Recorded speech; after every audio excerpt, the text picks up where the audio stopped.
Hello, thank you for joining us. We are proud to welcome you to our special series, Across the Rainbow, brought to you by Brill, where we talk about gender equality, its past, its present, and its future. I'm your host, Lee John Greco.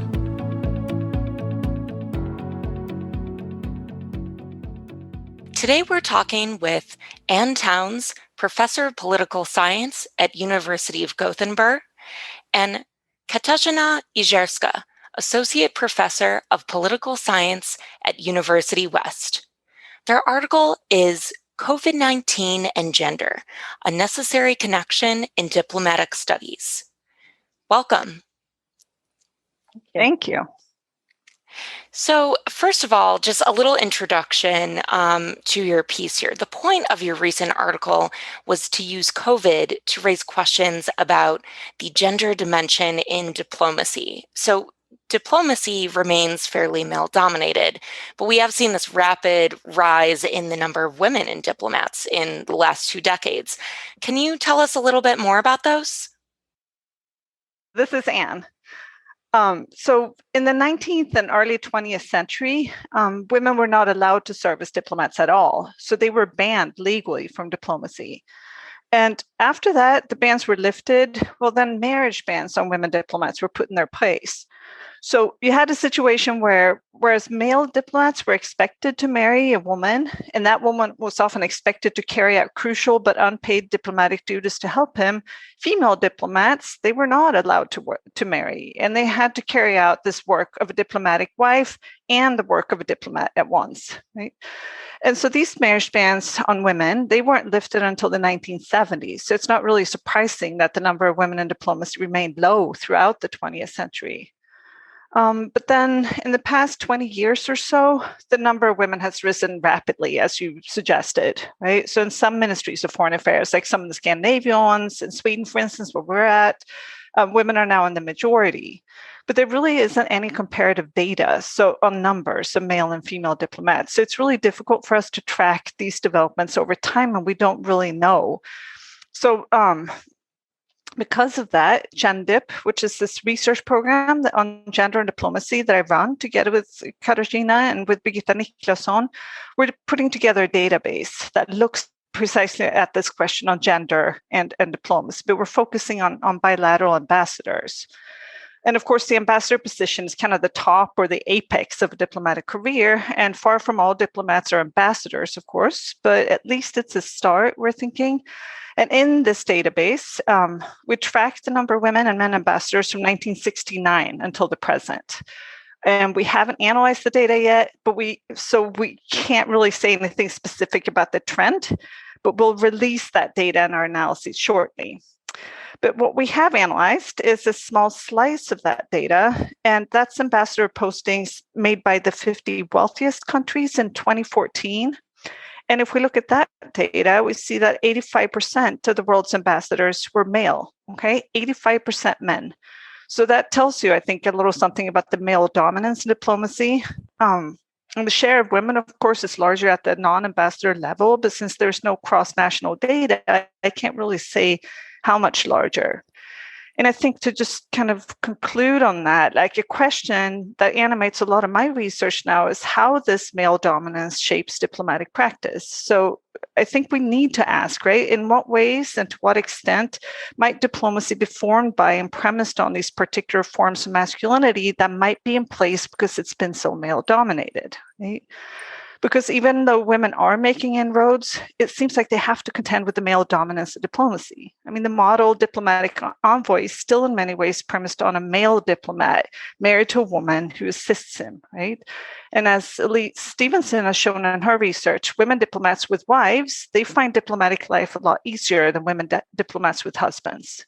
That's really fascinating because I remember when I lived in DC, just talking with friends who wanted to go into diplomacy, wanted to be foreign officers, and they would often mention how male-dominated the field was, but I had no idea that there were those actual barriers that were in place up until very recently, as you said. And then there are other more or less explicit barriers that might still be in place, right? Because we know that, and this varies between ministries and foreign affairs, but there are things like, we need to think about things like, can you give birth while on a posting, right? Is there parental leave or maternity leave while you're on a posting? What kind of support is there for spouses to find work, for instance, right? We know that a lot of male partners are not content with taking the role as a diplomatic wife, which might make it more difficult for women diplomats to bring their families with them on postings, right? These are not formal bans on women diplomats, but it does make life as a diplomat more difficult, right, for a woman than for men. And that said, also, given that, many more women also want their own careers these days, it also makes life more difficult for male diplomats to some extent, that they can't necessarily bring a spouse, right, that can have a career of their own. So, with that as the background, can you tell us a little bit about how the move online during COVID affected women in diplomacy? Sure. So the move online has obviously shaken up diplomacy in a lot of ways. I mean, some online features had already been integrated into diplomacy, but the pandemic has meant a disruption in many central components of diplomatic interactions, like the face-to-face meetings, the handshakes, the settings that allowed for interpersonal trust to develop, and so on. And we don't really know whether and how this has different implications for men and women diplomats, right? And for that reason, we wrote the article that you mentioned in the Hague Journal of Diplomacy, raising that question. So I can speculate a little bit based on what we do know from existing research. So for one, we know that masculinized forms of networking remain, such as around the golf course or at bars, right? There's been a lot of discussion, for instance, of golf diplomacy in the Trump administration, right? And Deepak Nair has noted in his research the male dominance historically in golf diplomacy in ASEAN. So if the move to online diplomacy disrupts these practices and networks, then that might provide new openings for women, right? And also, appearance standards in diplomacy are such that women ambassadors have to spend twice as much time as men getting dressed, changing outfits between different events, putting on and refreshing makeup, fixing their hair, and so forth. And with the move online, there may not be as much attention to appearances, right? And there aren't all these changes between different events, changes that do take more time for women. So this might also even the playing field a little bit between women and men diplomats. But that said, we also know that the online move due to the pandemic is not limited to diplomacy. And in many countries, schools have also moved online, right? And since women remain the primary caretakers in many places, even when they do work, this has meant a huge added workload for women as they juggle children and work in the same space. And there's no reason to believe that this might not also be the case in diplomacy. So the net impact on women and men in diplomacy is not entirely clear, right? There might be some advantages, but there also might be some disadvantages to women and to men. But what we do need is more research to figure this stuff out. So this is our call, right? In the article is to just encourage people to ask more questions, right, about gender and diplomacy. Do you feel like you had a limited amount of time because of how long COVID has been going on to sort of assess how women were affected by that move online? I mean, we're now starting to see countries open back up again. I would sort of assume that might mess with the data, kind of using COVID as a control in a way, I guess. Mm-hmm. Well, yes, to some extent, yes, right. This is hopefully not a permanent state of being, but rather something that's, where we're reverting back to normal soon. But we don't know that, and we're not there yet. So we might still have, a bit of time. And I also think, obviously you can continue, if you rely on interviews, for instance, you can continue interviewing diplomats for some time after the lockdowns and the moves online, right? Because they'll still be able to recall like what that situation was. But yes, it's a window, I think, of a few years maybe where we can do this research. So I think some attentiveness to what the adaptations have been now during the pandemic and the lockdown, but also what will continue afterwards when we study gender and diplomacy, I think is important. And then I think the pandemic itself, I'm just very critically gender dimensions of the responses and the adaptations of the pandemic raises questions that are more enduring about gender, right? We have to pay attention to the gender dimension when we study these things, right? And we have to pay attention to gender diplomacy. It's a very integral and central and kind of, absolutely just, I mean, it's one of those fundamental structures of diplomacy that's been, unexamined for so long. So, speaking of lockdowns, really fascinating part of your article was talking about these gendered lockdowns, which happen in several countries like Peru, for instance. This often resulted in overcrowded grocery stores because, as you mentioned, women often take the bulk of the domestic work. It also ended up with the harassment of trans people in those countries because people were going out on certain days depending on the gender that they identified with. How does the COVID-19 crisis amplify the need for diplomacy scholars to examine the relations between civil society actors and diplomats? Yes, so Katarzyna speaking now. In general, diplomacy scholarship has paid rather little attention to the links between diplomacy and civil society. So according to the traditional view, diplomacy is a matter of high-end relations between state officials. But we also know from empirical studies that contacts with civil society actors are an important aspect of what diplomats do. So for instance, civil society is crucial in the diplomatic task of information gathering about the host country. So especially in contexts where freedom of press is curtailed, or in times of fast-tracking legislation, as in the case of COVID-19 in many countries, civil society provides a counterbalance to the government-controlled media or the official communication. And local activists are usually quick in highlighting various law breaches or misconduct of public administration and the government, as well as discriminatory fallouts of legislation. So in the case of Peru that you brought up, but similar solutions were in place in Panama, Bogota, in Colombia. Policies were legislated to enforce physical distancing as one measure to suppress the spread of the pandemic by restricting the mobility of its citizens. And as you mentioned, these restrictions were based on binary understandings of gender and associated norms. So on alternating days, women were allowed to access essential services such as grocery stores and pharmacies, and on other days, men. So for one, this was a logistic problem for people that exist outside of hegemonic understandings of binary gender representations and identities. But the implementation and policing of these binary gender-based laws have also resulted in direct violence perpetrated against transgender communities, also by the police. So thanks to grassroots mobilization of transgender activities and their allies, the gender-based regulation was relatively quickly rescinded in Peru. But such cases make it very clear that marginalized groups and civil society actors supporting them need allies to support their organizational capacity, but also to boost their message in the national and international arena. And diplomats who are placed in those countries have the function of such megaphones or supporters, if you wish. So one of the projects that we have in GenDip, in our Gender and Diplomacy program, is exactly studying how frontline diplomats or diplomats placed abroad intersect with civil society actors in various ways. So we try to bring some systematic understanding of the forms and patterns of these interactions. So one data point you brought up that I found really shocking was that as many as 48 countries are at a high risk of authoritarian backsliding as a result of the pandemic. And the measures taken to curb the spread of COVID have also affected women disproportionately. How did COVID put those countries at risk, and how did that affect women?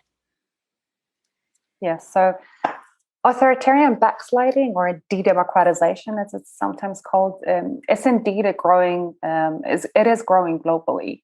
So, with the number of countries showing decline in democratic qualities is actually surpassing, or has surpassed, those that show a strengthening of democracy in the past decade. And we know that an opposition to gender equality and liberalism in general is linked to authoritarianism.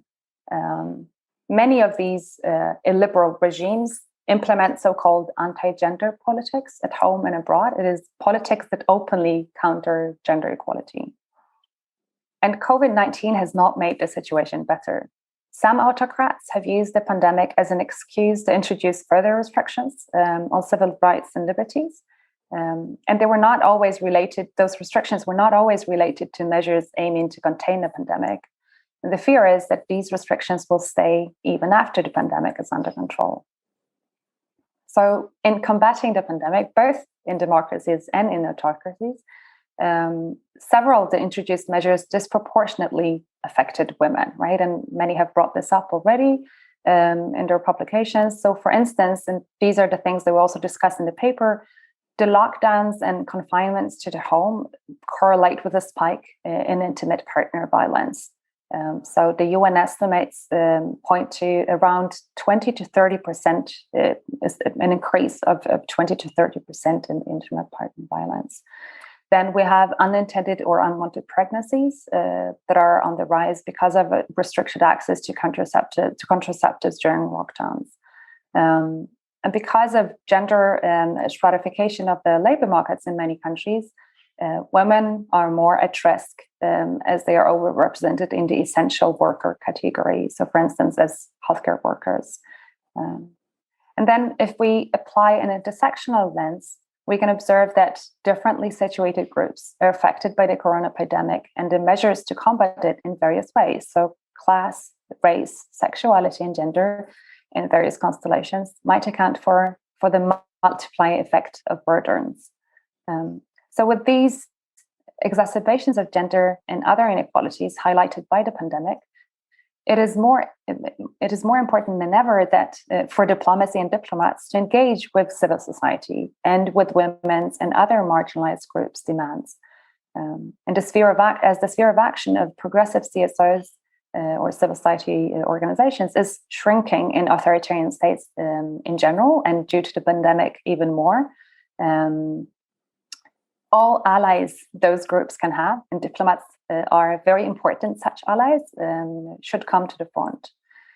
And there is a growing international schism that we can observe in general between this pro and anti-gender equality agenda.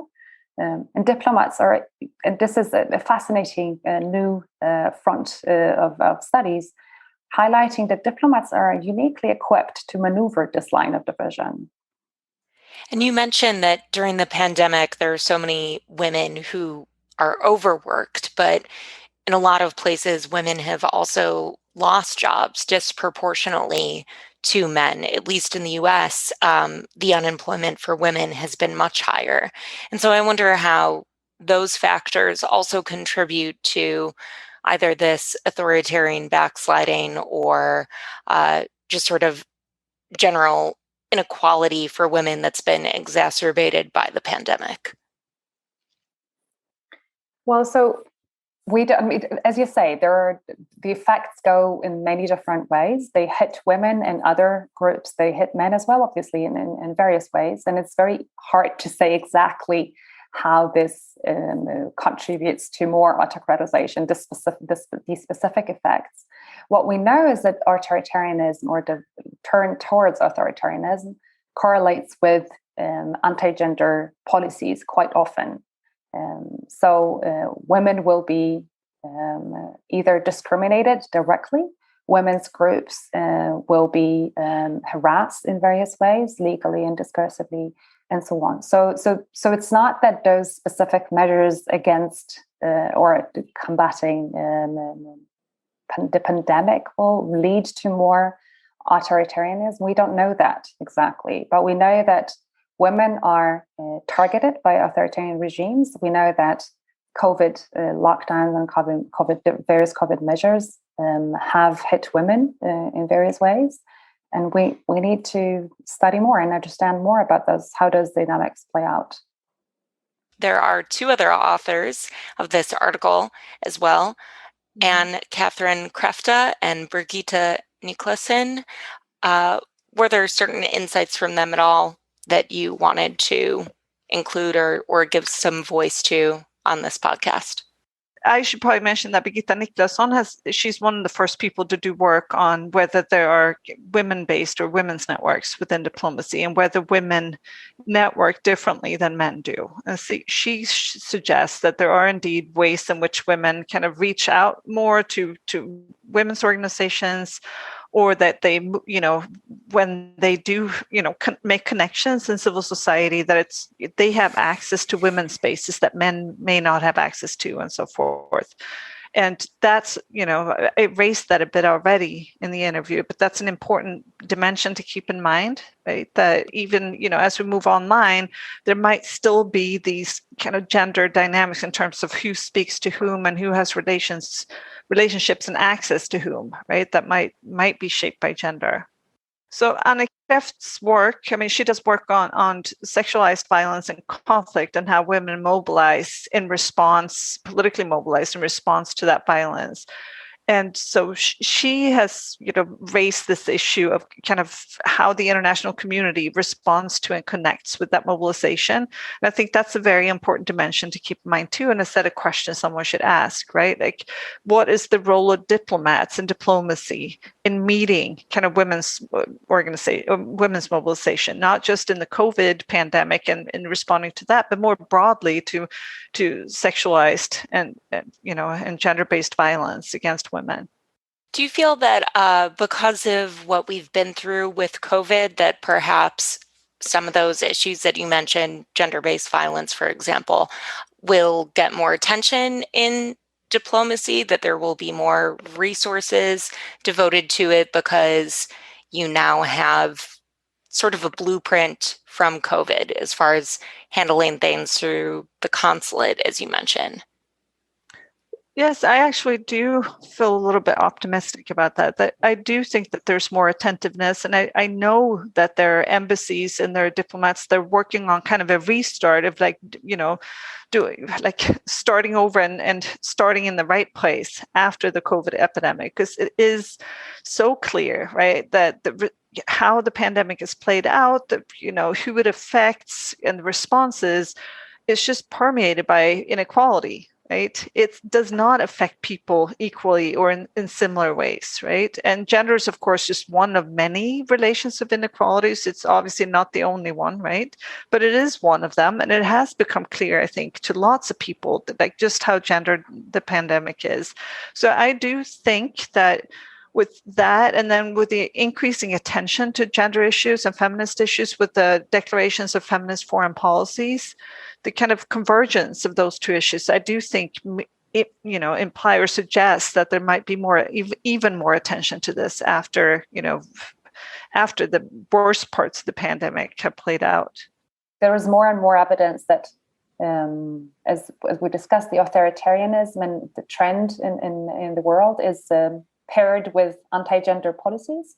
And diplomats are discussing this. So on one side, we have this huge, larger part of the countries that sign up to anti-gender values. And then we have countries that are putting feminism on their foreign policy. So this becomes like a very polarized discussion internationally.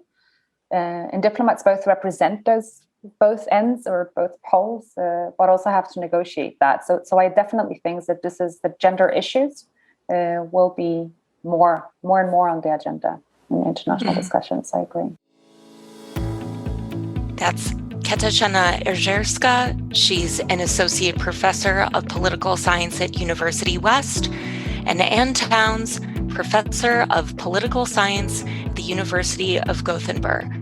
They're authors of COVID-19 and Gender, A Necessary Connection in Diplomatic Studies. Thank you so much to you both. Thank you. You are listening to the Humanities Matter podcast. You can find more podcast episodes on Apple Podcast, Spotify, and Google Podcast.